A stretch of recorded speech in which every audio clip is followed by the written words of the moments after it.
राम राम मंडळी. नमस्कार सगळ्यांना. मी निघालो होतो कॉलेजला. कॉलेजमध्ये आलो बघते तर चाललेलं स्पोर्ट्स. तर मी महेश आणि तनिष्क निघालो कॉलेजमध्ये कारण आमचा होता पेपर. तर पेपराला जाताना बघतो तरी पोरं लागलेली सगळी पळायला. पेपर देऊन आलो, निघालेलो घरला. घरला जाताना म्हटलं जरा भूक लागल्या काय तर खाऊन जाऊया. मग गेलो कॅफेमध्ये कॉफी देऊन पिली. कॉफी पिऊन झाल्यावरती आलो घराकडं.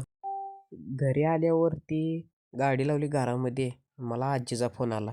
आजी म्हटली चला अंबाबाईला जाऊन येऊया कारण आज होता सण. मग गेलो अंबाबाईच्या मंदिरात.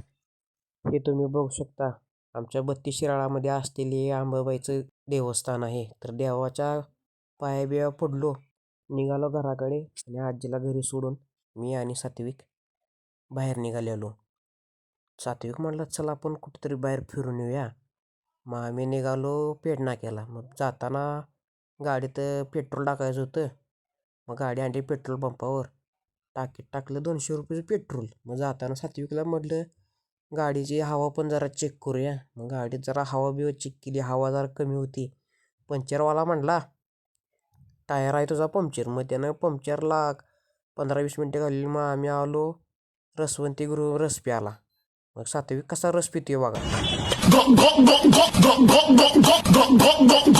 त्याचा रस पिऊन होते तर आम्ही निघालो घराकडे. तर आजचा ब्लॉग कसा वाटला नक्की कमेंट करून सांगा. धन्यवाद.